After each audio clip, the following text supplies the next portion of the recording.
Hello everybody, welcome back to the shop. Today, I'm going to talk about pressure ports. Pressure ports are not on every machine that's coming into the United States from China. But these ports can be very helpful in letting you know if you have a pump failure, boom failure, if you have a valve failure, or worse, if you have a coupler failure. We're going to talk about how to identify what may be the problem with your machine. Some machines have pressure ports.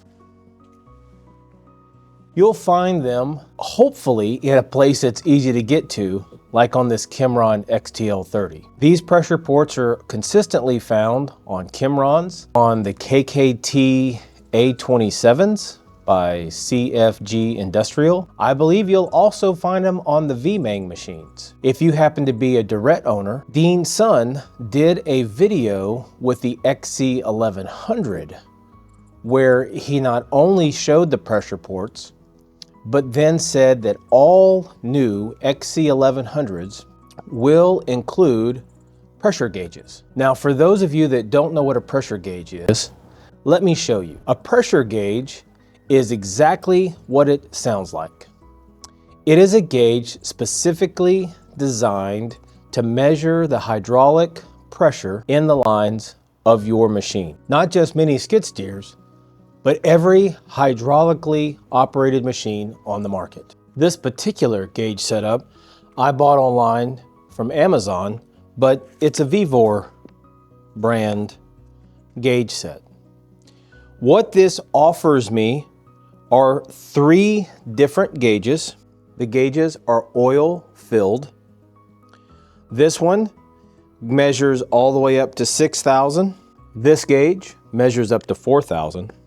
And finally, the last gauge measures up to 1,000 PSI. When you look on the gauge, you'll see 2 scales. A red scale on this gauge is for bar. The black scale on the gauge is PSI. We typically talk about PSI ratings. When you look at the pump specifications, more than likely it will have the pressure listed in bar. You can measure both options with this gauge set. To hook the gauge up, we're going to use 2 separate cables because we're going to hook gauges to both ports simultaneously. Since we know that our machine should be putting out close to 3,000 PSI, a 1,000 PSI gauge is going to be too small. Today, I'm going to use the 6,000 PSI gauge and the 4,000 PSI gauge. For the 6,000 PSI, I'm going to use this gauge on the drive circuit of the hydraulic pump. A quick remembrance, the Kimron XTL30 uses a 3-pump setup. 2 pumps, tandem, drive the motors left and right. 1 pump, auxiliary, operates the auxiliary flow as well as the boom, up, down, and the bucket curl functions. In hydraulic terminology, these are referred to as circuits, your drive circuits and your auxiliary circuits or boom circuits. They're independently controlled, independently managed, and independently measured. To set this up, we will take the protective caps off, and there's a special way it goes. It has a little O-ring to help it seal. We'll screw it in, and then we'll tighten that up with a wrench momentarily. For the second gauge, we're going to use the 4,000 PSI, and I'm going to use this gauge on the boom and auxiliary circuits. Okay, to tighten these up, I'm just going to use a couple of small crescent wrenches. And I don't want to tweak it so much that I damage the O-ring. I just need to make sure it has a good seal so that we don't have fluid escaping. So we have both test leads ready to go. Let's walk over to the machine and I'll show you how we connect these and then ultimately how it's going to work. So we're going to hook up these pressure hoses to the 2 ports that I showed you earlier. Fortunately, the Kimron makes this easy. There is a hole right here on the right-hand side of the machine, just above the fuel tank, that allow these cables to fit through perfectly. So with the cables pulled through, I have purposely taken the cap off one. This will be the one we put on the auxiliary boom circuit. And then I left the cap on this one so that I would know It was for the drive circuit. I have labeled the two ports auxiliary and drive. I know this is the drive circuit because this fitting right here is coming from the pilot control valve back. So the way the circuit works, fluid from the pump comes to the pilot control. The pilot control has a return to tank, and that's what this fitting right here is the return to tank. Comes into the pressure port, so we're checking the pressure as it goes back into tank, and then it goes back. We're gonna screw the cap off of this port. We're gonna take our appropriate hose here for the drive circuit and screw it on where the cap was. Finger tight is gonna be sufficient. Now our auxiliary circuit, we'll take the cap off again. We're gonna screw on the auxiliary circuit gauge. Finger tight, again, is gonna be sufficient. And that is what it should look like with your two gauges connected to your pressure test ports. It even says right here, pressure check, if you can't read that little sticker. Okay, I'll close our hood. Looking at it from the top side, we have our two gauges. This is the 4,000 PSI gauge that we have on our auxiliary circuit. The 6,000 PSI we have on our tracks. So these are our drive motors coming across this gauge. This is a 4,000 PSI gauge. We don't want to see this at 4,000 PSI. The pressure release valve in this valve body should open long before that hits 4,000 PSI. Let's fire up the machine and see what it looks like.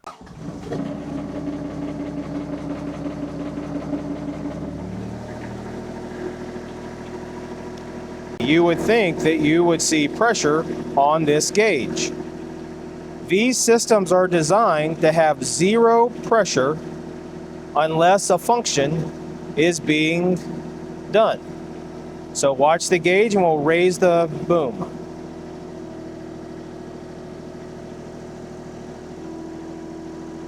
We're gonna lower or tilt the bucket. Very little pressure required.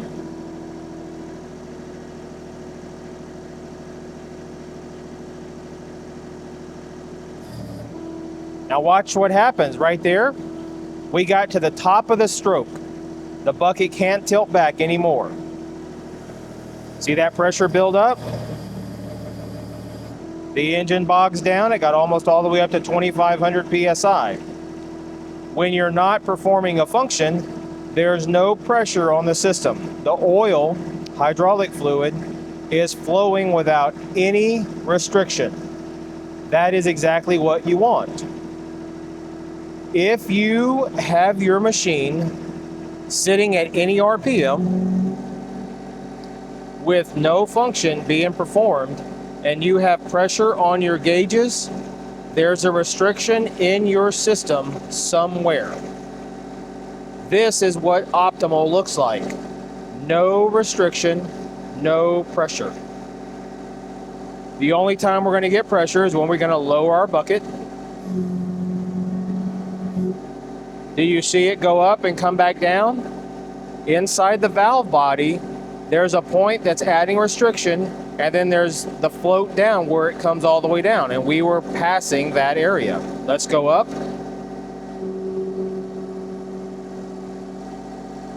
We're gonna go down. If I go down slow, lots of pressure building. 2,000, 2,100, 2,400. And we'll bring it back up. Very little pressure, no resistance. Now I'm gonna go with a little bit more push. And notice it got pressure up and then came down. If I go all the way down to the float function, so I'm gonna push forward to the bottom and then I'll hit the float. Now I'm in float. The detent's fully engaged, and as you can see, there is no pressure on the gauge. No pressure, fluid's just flowing right through. That's why you have float, because the fluid's able to flow as normal and there's no restriction stopping the boom from coming up and going down with the contours of the earth that you're working on. I'm gonna take it out of float You saw a quick pump up because there's that little area in the spool valve that is blocking fluid, float fluid, and then movement fluid. That's what you see responding on the gauge. So that is our auxiliary circuit, our boom, and our bucket tilt. We'll take the machine out and see what we have on our tandem pump circuit. Okay everyone, I have had to make a change off camera. I removed the 6,000 PSI gauge because I'm assuming it is calibrated to those higher pressure levels, and you had zero movement out of a 6,000 PSI gauge. I don't know, without putting this in a bind where it's trying to move or push something, if I'm going to see much, if any, pressure on the drive circuit. But we're going to see if that needle moves at all. I'm going to go ahead and throttle up.